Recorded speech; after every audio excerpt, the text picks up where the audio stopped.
I tell you, it's an honor to be here tonight with author and researcher Tim Keyes, and he's got a great teaching for you. My friend, again, I apologize for the tardiness, but if you've got the time we do, you've got all the time you want tonight. Tim, would you like to open us up in prayer? Most certainly. Heavenly Father, in the name of Jesus, we thank you for your goodness to us. We thank you for the accomplished work of Jesus Christ on the cross that makes all of this possible.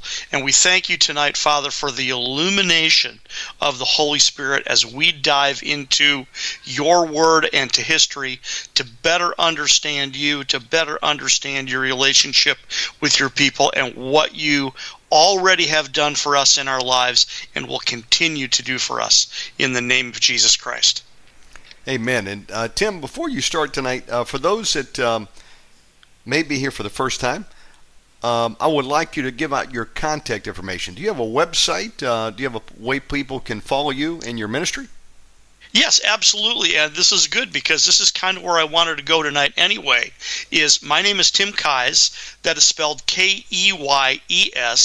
It looks like keys, and I respond to that because I was a professional musician and a piano player for most of my life. So calling me Tim Keyes isn't a problem.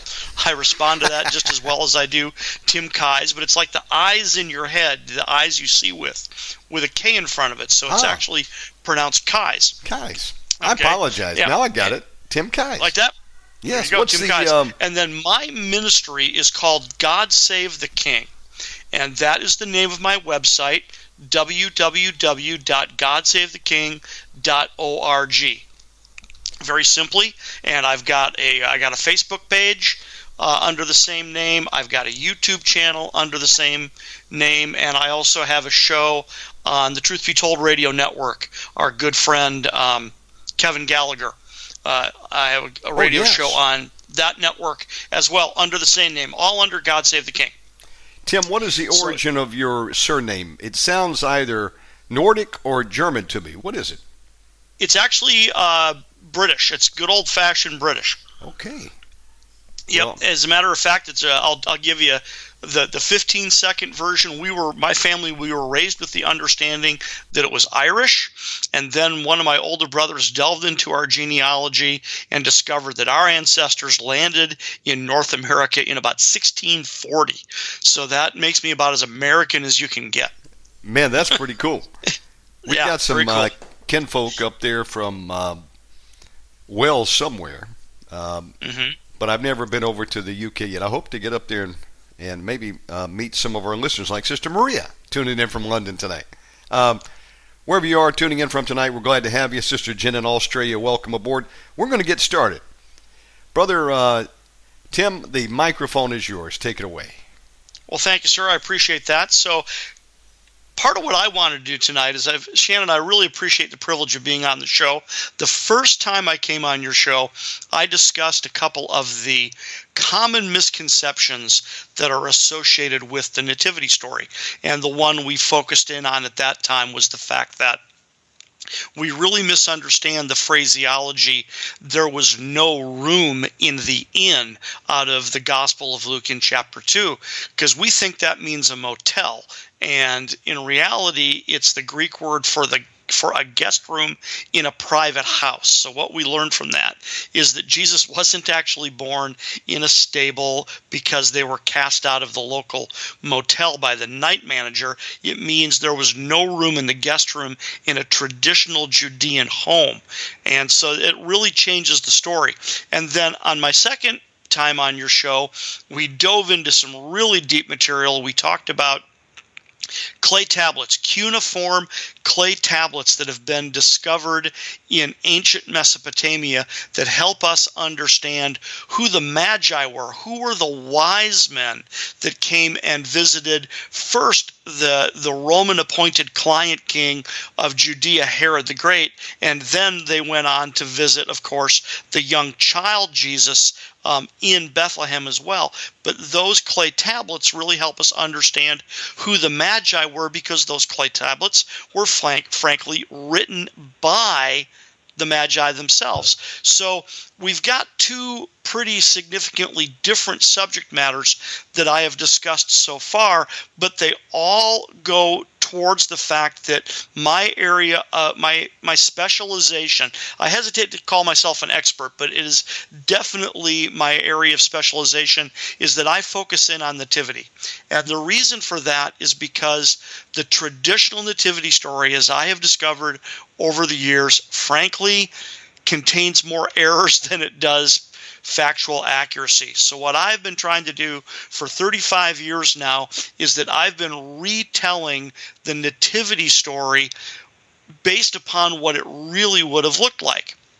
And part of where I want to go tonight is that if you're reading one of what are known as the infancy narratives. There's two infancy narratives in the Bible. One is in the Gospel of Matthew and the other is in the Gospel of Luke. And if we look at the one in the Gospel of Matthew in particular, this is a very familiar phrase to us. We've all heard this before, but I'm going to introduce you to looking at this maybe in a little bit different light, or frankly just add some information that maybe not everybody's aware of, that really makes this story rich, just frankly beyond our own imagination. So this is in Matthew chapter 2, verses 1 and 2, where we read, it says, "Now after," that's accurate, by the way, "now after Jesus was born in Bethlehem of Judea in the days of Herod the king, behold, wise men from the east came to Jerusalem, saying,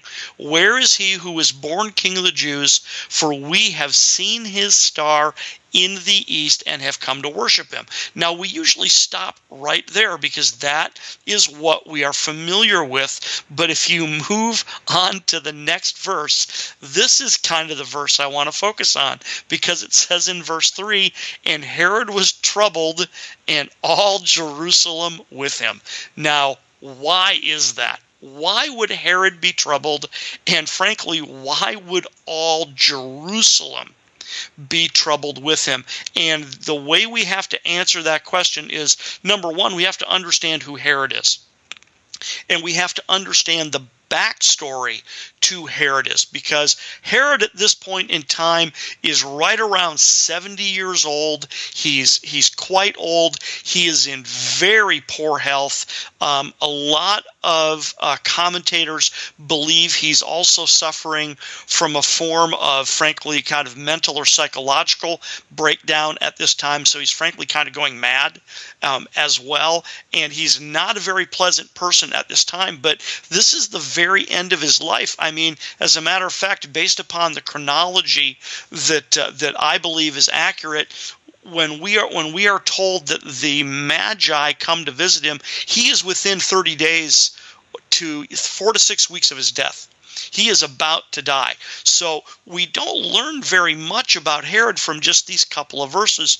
We really have to back up and really get a running start historically to understand who Herod is and why these particular verses read the way they do. Why would Herod be troubled and all Jerusalem with him? Because some of us know a little bit about Herod. We know that he was a tyrant, right? We know about what's about to come up later in Genesis, Matthew chapter 2, where he goes and he tries to kill the young child Jesus, and he kills all the young boys 2 years and under in and around the areas surrounding Bethlehem. So this is a tyrant. This is a very cruel man. But why is that? What else do we know about Herod? And what I'm going to do here is I'm going to back up and I'm going to get a running start, but I'm going to actually back up way further than you think I'm going to. You might think, oh, maybe we'll back up 50 years or 70 years to when Herod was born, but I'm actually going to back up really far and get a really good running start at this to share some things, not only from history, but also from the Bible, that really put this in perspective about why Herod was greatly troubled. And frankly, what this goes to is why is my project entitled God Save the King?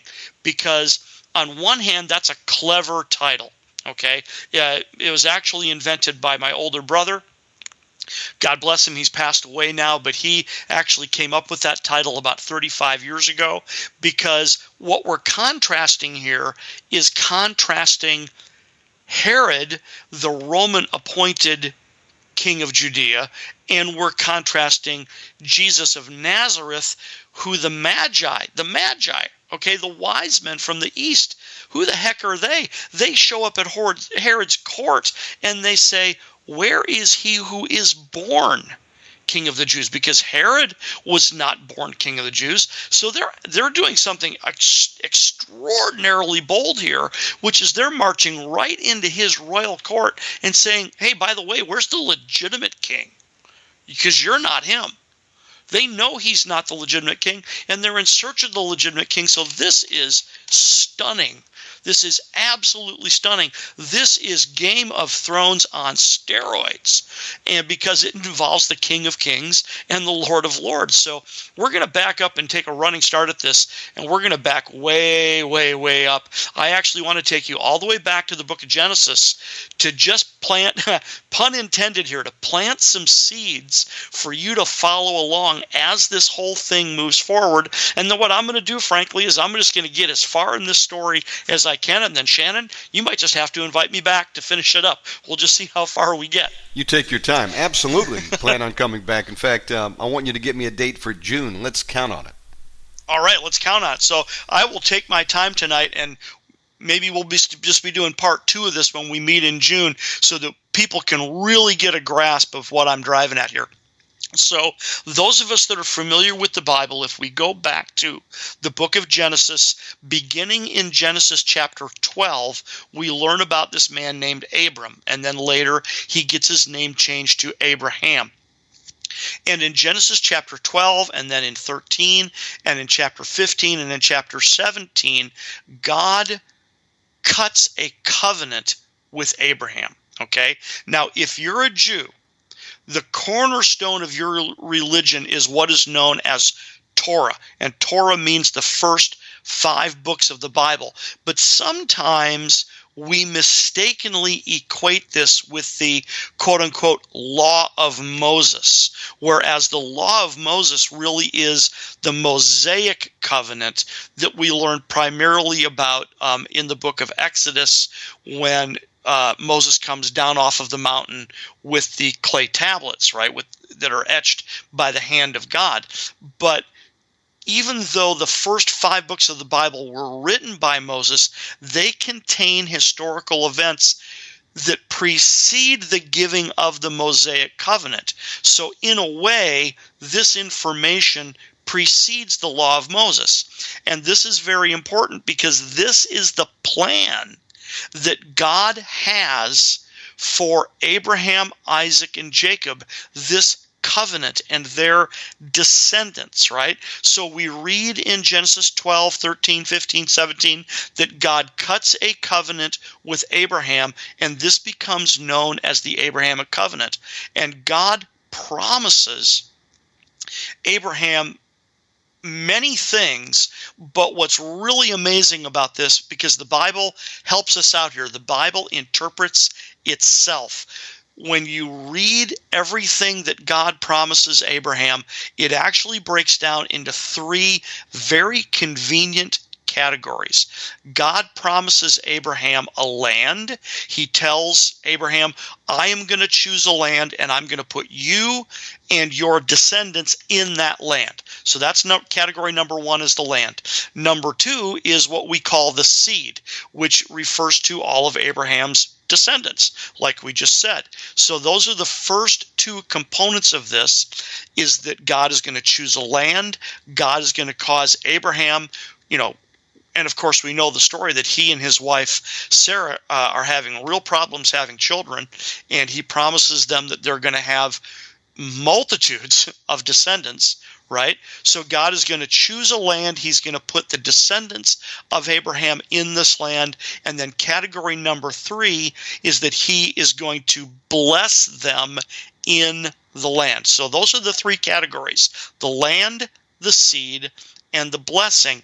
And as you move forward through the Old Testament from that point, what we discover as you move through the books of Exodus and Leviticus and Numbers and Deuteronomy and then Joshua and then Judges and then into Samuel and Kings and Chronicles, that God expands on this concept of land, seed, and blessing, in that he makes an additional covenant, 3 additional covenants, each one of which amplifies one of these categories. So there's a covenant that God makes with the nation of Israel that we read about in Deuteronomy chapter 27 through 30 that is simply called the covenant with the land, and it expands on the land clause of the Abrahamic covenant.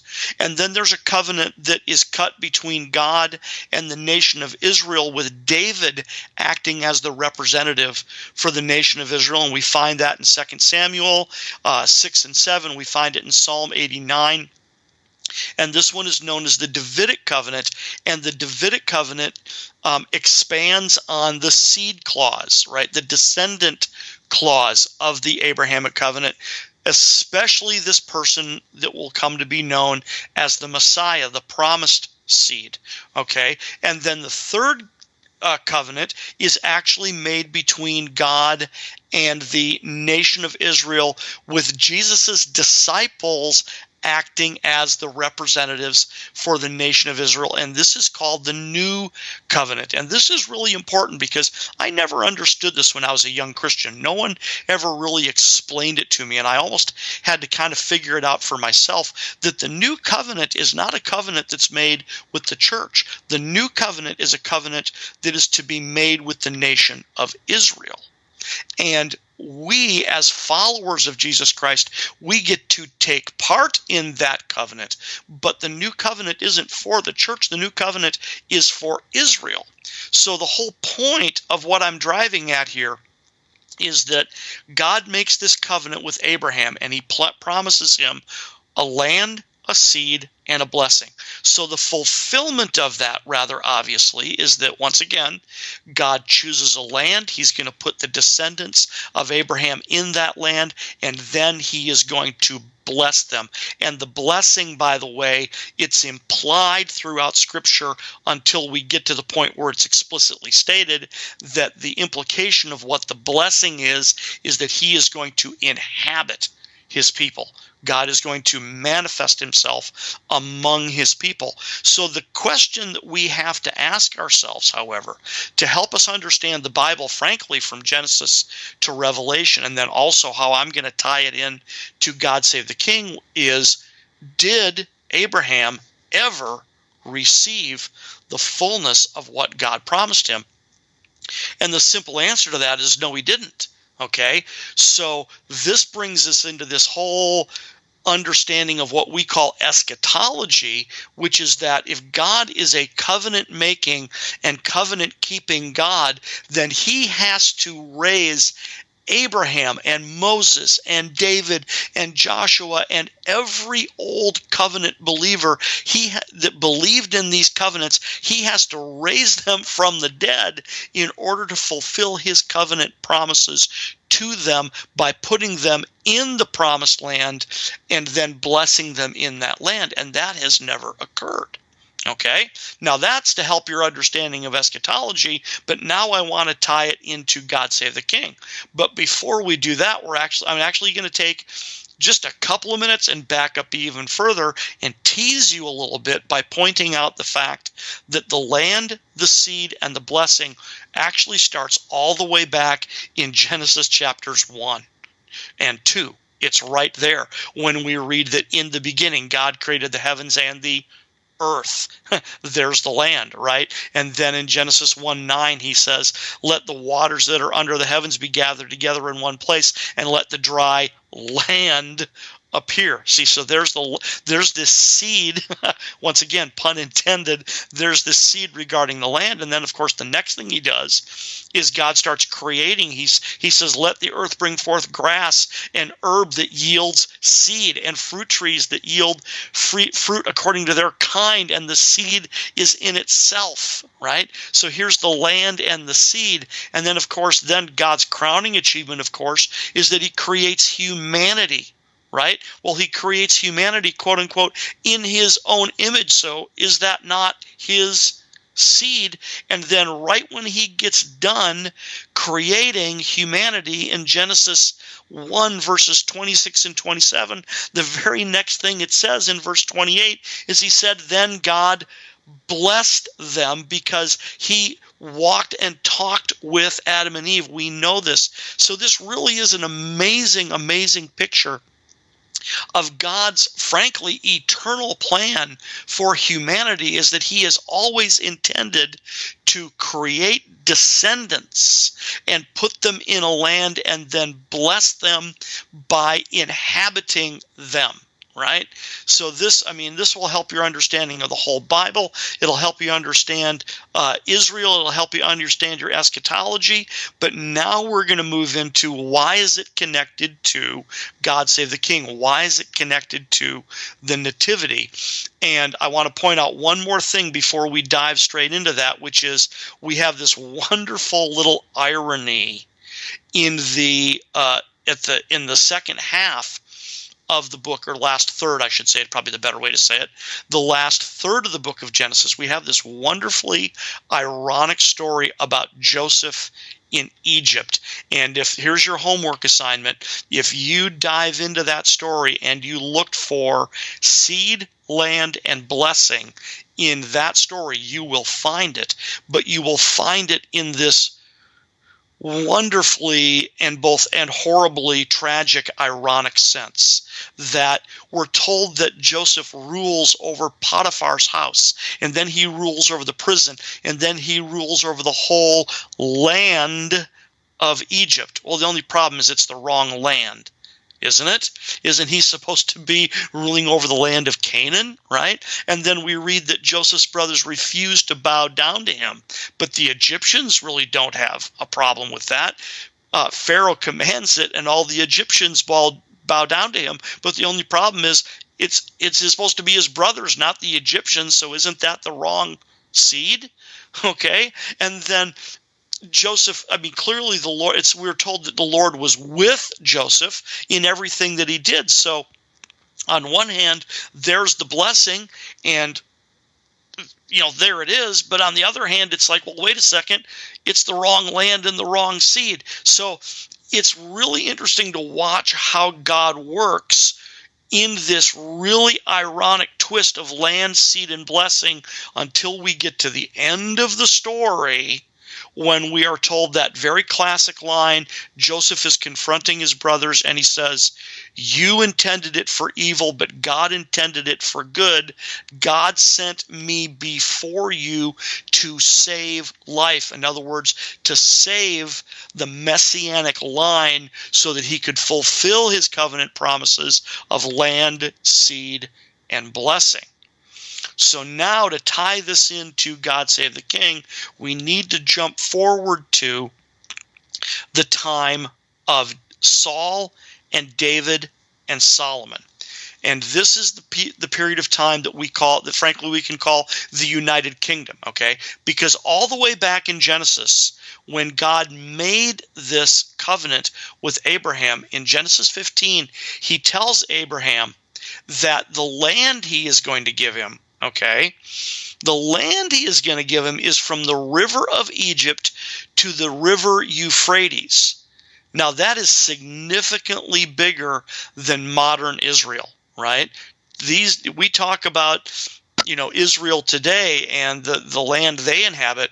This land grant that God gives Abraham, and that Abraham is told that his descendants will inhabit, it is significantly bigger than what we are used to imagining. It is from the river of Egypt to the Euphrates. And the reason I bring this up is because under David in particular, Israel was at its most significant with regard to size and territory and the peak of its political power. Okay, see, the first three kings of Israel, Saul, David, and Solomon, and they were, these men, they were as human as they get. They all had their shortcomings and their foibles and the things they did wrong, but they were all strong kings and strong leaders, and the unity of the nation relied very heavily on the strength of these leaders, okay?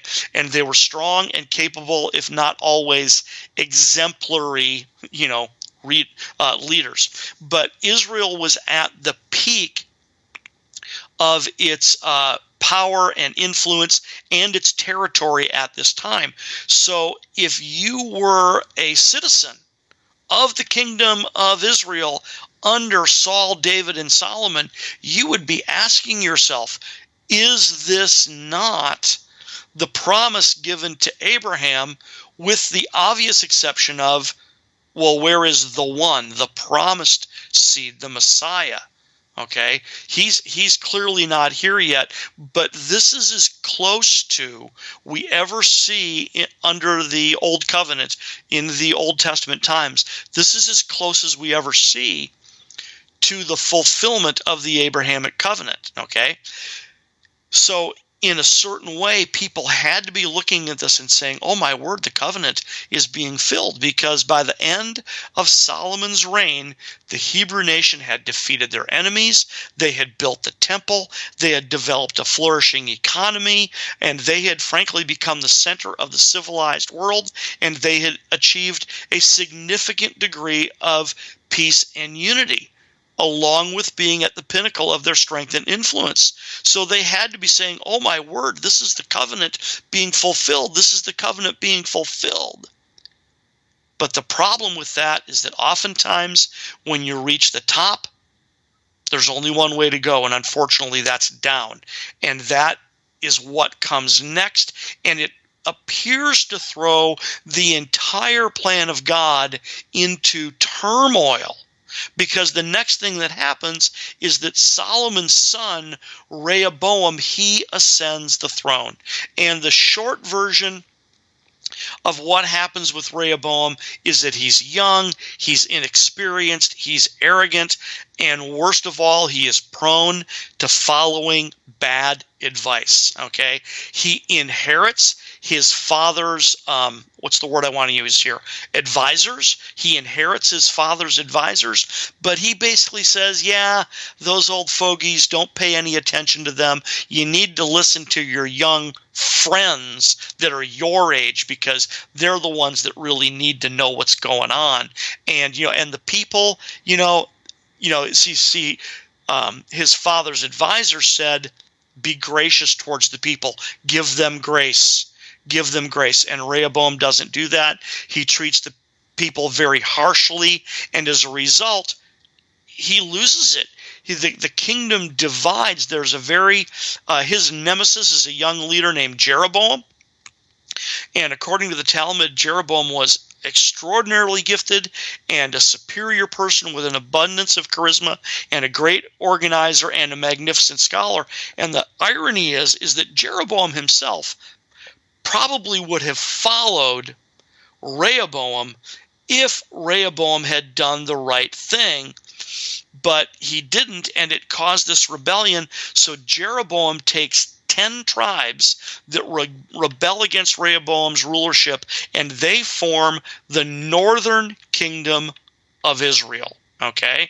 And then Rehoboam remains in the south. He has 2 tribes that are loyal to him, and this becomes what is known as the southern kingdom, which is also known as Judah. So the northern kingdom is Israel, the southern kingdom is Judah.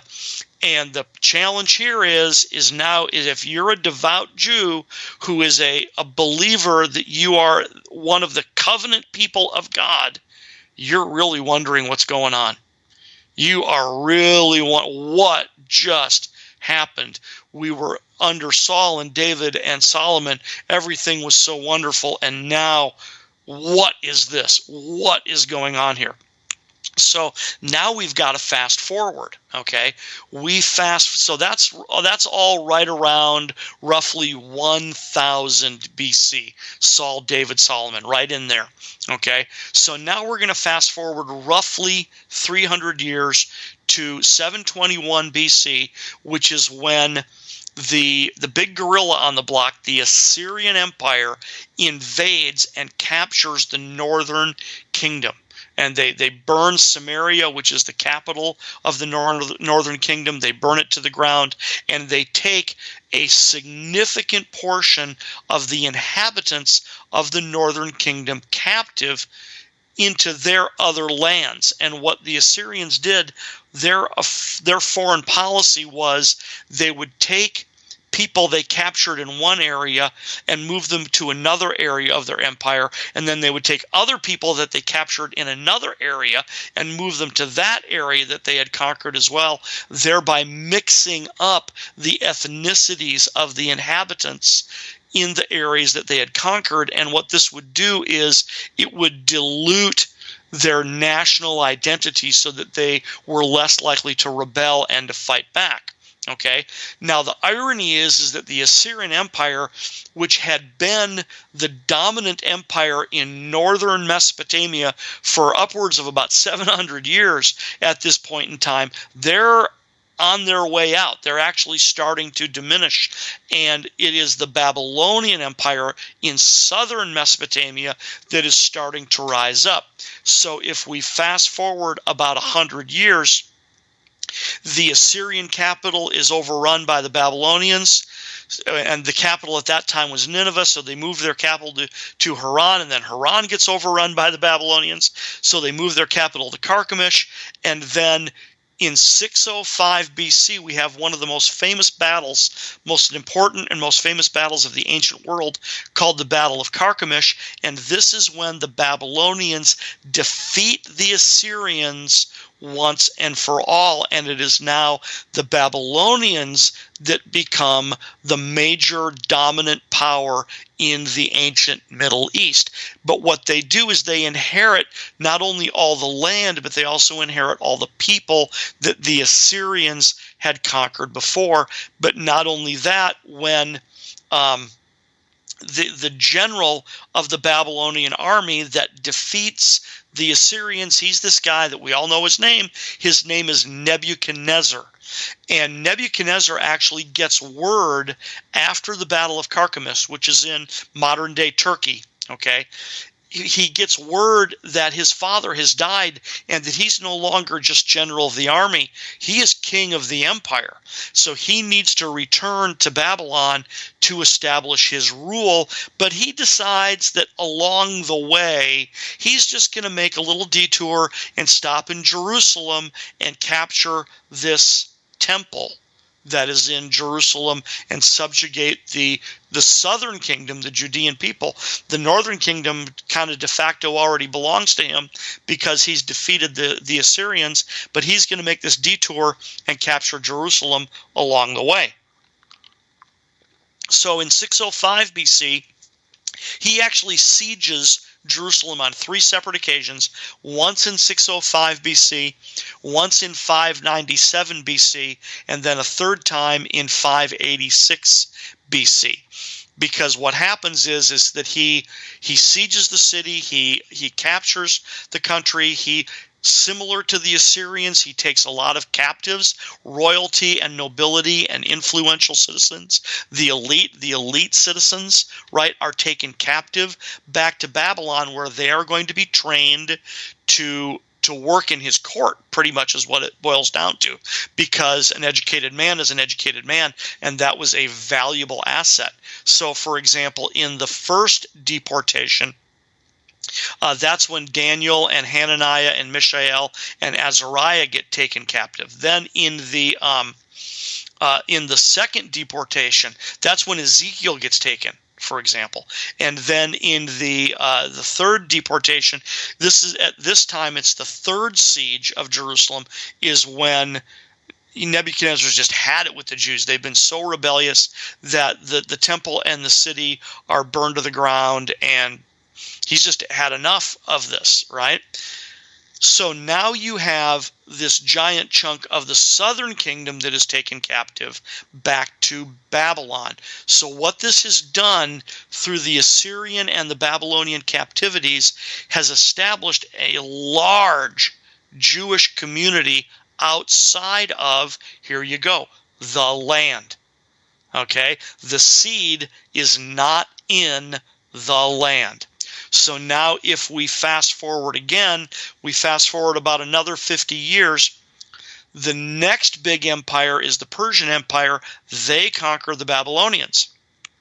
And it doesn't take very long for the leadership of the Persians to realize, hey, we really like these Jewish captives that we have here, but at the same time, there were some extenuating circumstances that take place, and they release the Jewish captives from Babylon and say, you are free to return to your home to rebuild your temple. Go ahead and go. Now, this is really interesting because part of what happens is that although Cyrus the Great tells the Jews they are free to go home, the vast majority of them don't. The vast majority of them stayed in Babylon. It is estimated that only about 40,000 people led by Zerubbabel and Joshua actually went back to the Promised Land to rebuild the temple. So, but there's an important point here. This is a lot of facts and a lot of dates, and I'm burning through a lot of information quickly, but here's what I want you to remember from this. The seed has been outside the land. Now they're being told they can go back to the land, okay? But implied in this promise to Abraham of a seed, of course, is the promised seed, the Messiah, the anointed one, okay? And Israel had two groups that were hereditary in their system, how they functioned. They had a hereditary monarchy, so all the descendants of Levi and Aaron, so you had the Levites who served in the tabernacle and in the temple, and then it was the descendants of Aaron that were the priests, so you had a hereditary priesthood, okay? Then you had a hereditary monarchy, which is supposed to be the descendants of the tribe of Judah and the house of David. So when Cyrus the Great makes it available for the Jews to leave and go back, part of what happens here is that they are allowed to reestablish the hereditary priesthood, but they're not allowed to reestablish the hereditary monarchy. So here we have this question again looming over this entire equation is, okay, the seed has now been allowed to go back to the land, but the seed, the Messiah, he's supposed to come from the tribe of Judah, and how can we have a king when we're frankly not allowed to have a king at all? Right? It's the high priest from the hereditary priesthood that assumes the role of, chief executive officer and becomes kind of like the de facto king. So this is really interesting because from this point forward now you've got this question. Okay, the seed is back in the land, but what about the royalty? What about the royal line? Where will the Messiah come from? Okay. And then one other thing to plug into this is that now, once again, you have a significant Jewish population outside the Promised Land, and you have a very, very interesting contrast between the Jewish population outside the Promised Land and the Jewish people inside the Promised Land, because they are treated very differently by their oppressors. They're both under the control of foreign empires, but they're treated very, very differently, okay? So now as we move forward, again, a lot of history, a lot of facts here, but like I said, I'm trying to tie this in to our story as much as possible. Now we jump forward to the next major empire, okay? And so we're going to fast forward something in the neighborhood of about 200 years, okay, when you're looking at the Hebrews leaving Babylon under Persian hegemony, you're looking at roughly 538 BC. So now we're going to jump forward to roughly the 330s BC, and this is when this young man named Alexander the Great conquers, quote unquote, the known world.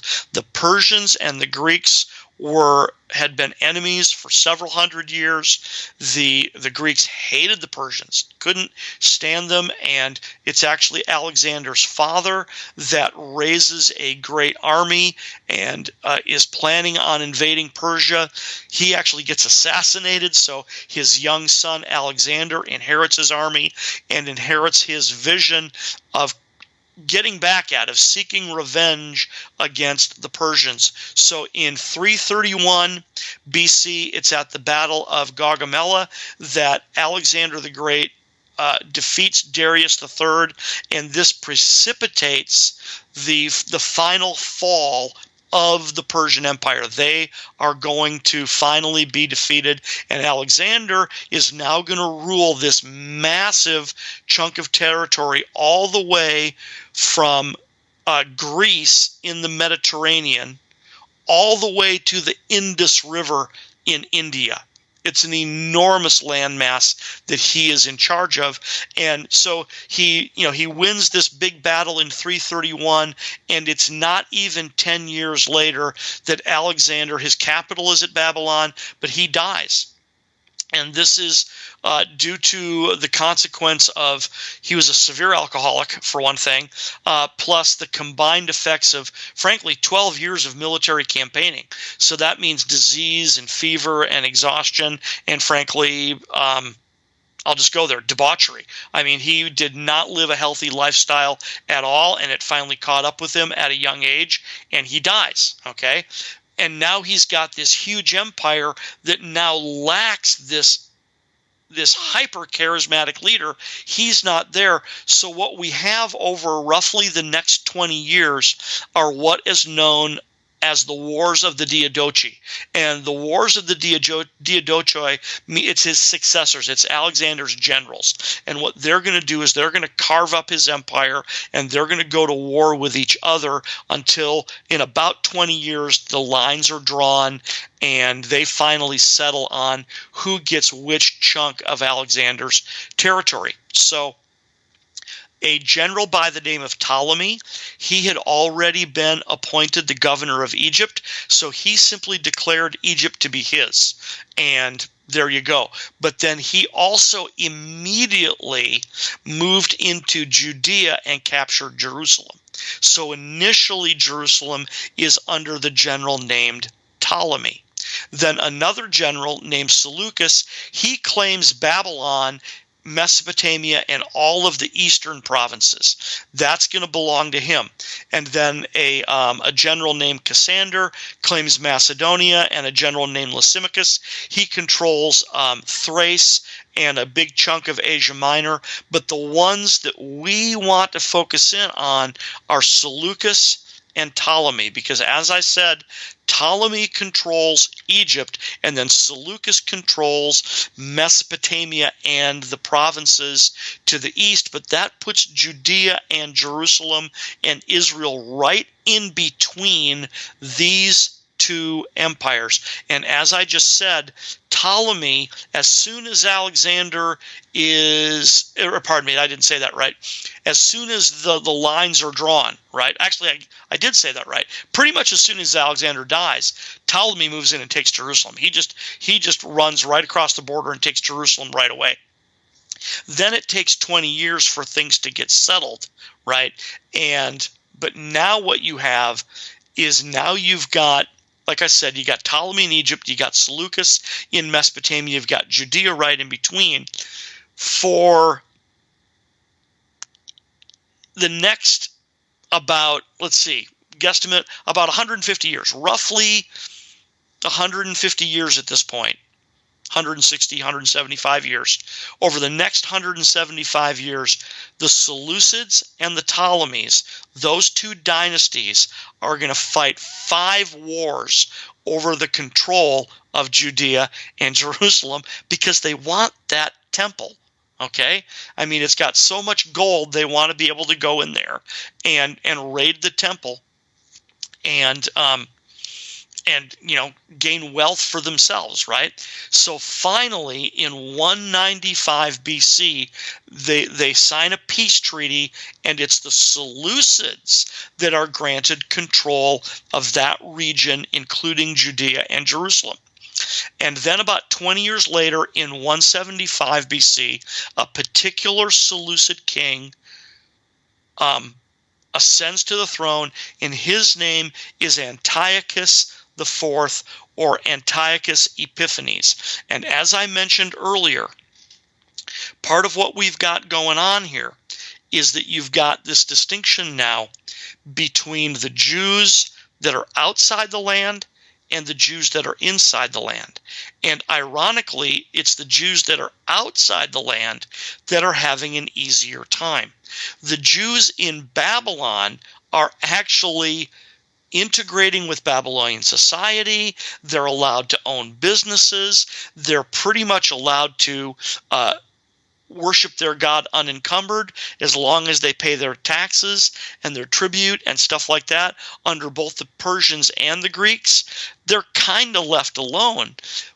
But it's the it's the Jews back in the promised land that they get put under the thumb of Antiochus Epiphanes, and he treats them horribly. Okay, horribly. Now, one other thing I need to mention before we move forward is the fact that one of Alexander's dreams is something that we refer to today as called Hellenization. And Hellenization simply means he wanted to make his entire empire unified. He wanted them to speak the same language and to worship the same gods and to follow the same social customs and things like that. So he and his generals all sought to Hellenize, and that is influence these areas that they conquered.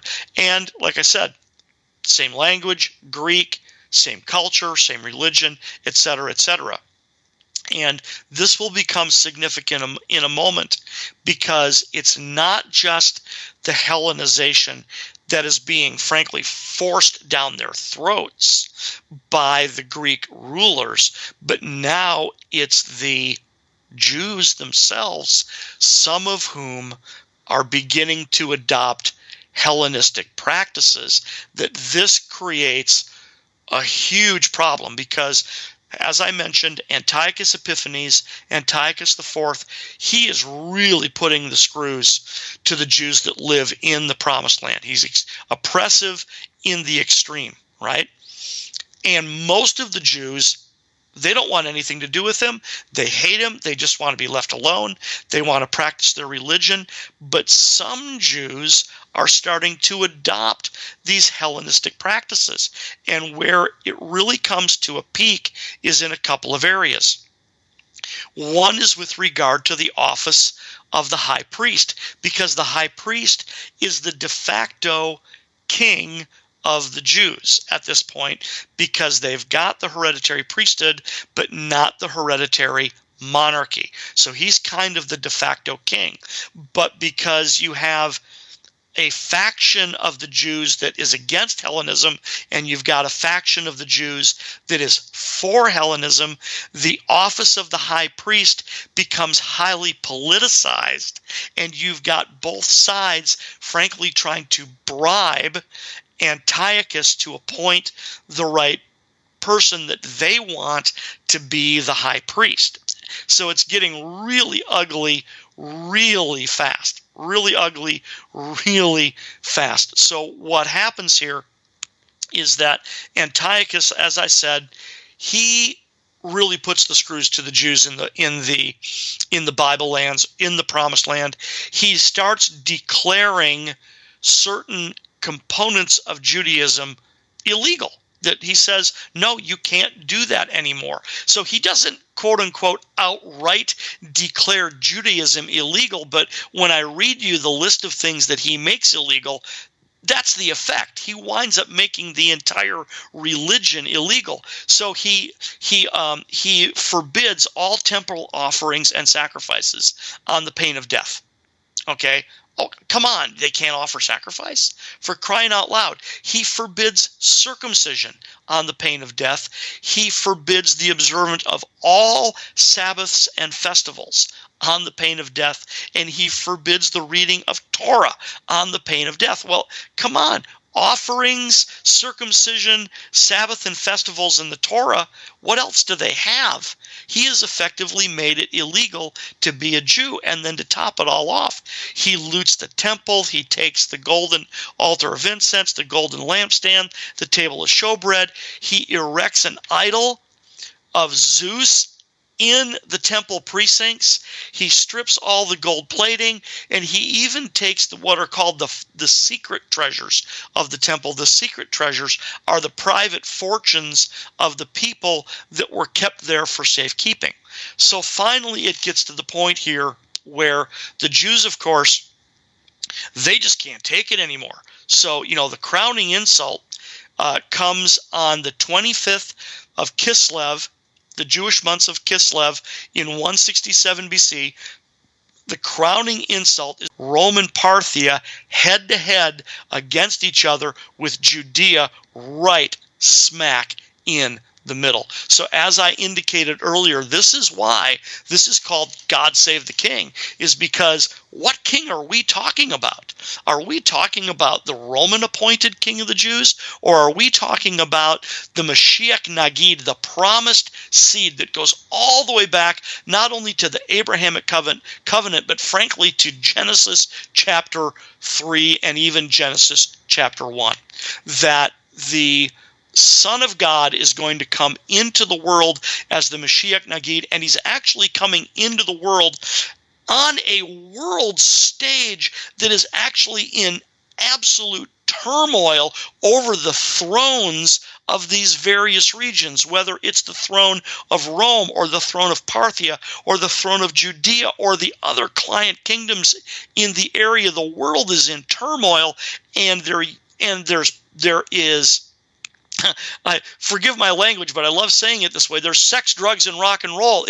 There's everything is going on. There is subterfuge. There is murder. There is war, and everybody is trying to get power, and to ascend the throne. And meanwhile, the Creator of the universe is quietly bringing the King of Kings and Lord of Lords into the world in this small little backwater town called Bethlehem. And that's where we're going to leave it off for today. Once again, planting a seed, pun intended, to have you join us next time, because now we're going to look at from the period of about 67 BC up to the birth of Christ, and look at once again, the Game of Thrones on steroids, with these real historical people and the events in and around the throne that make this an epic story that surrounds the birth of Jesus of Nazareth. Great teaching tonight. What do you want to title this for the archive, Brother Tim? Well, we'll tell you what will we call this? Well, let's call this,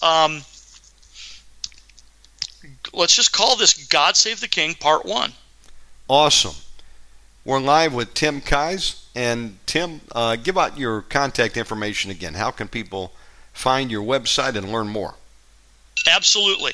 My website is www.godsavetheking.org. So you can, of course, go there and click on the contact button or enter in your email address to get on my mailing list. But if you want to email me directly, that is simply contact.godsavetheking@gmail.com.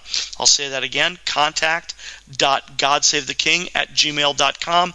I also have a Facebook page and a YouTube channel under the same name, God Save the King. So absolutely, and I'd appreciate it if you would like and subscribe to the various social media, and you can contact me through the messenger on Facebook as well. Fantastic. Brother Tim, thank you for coming on tonight. Great teaching. Looking forward to the next part. and look at your schedule for June. Get me a date, and we'll get you back on. Absolutely, will do. Thank you, Brother Tim. God bless you. All right, thank you, Shannon. That was Tim Kise.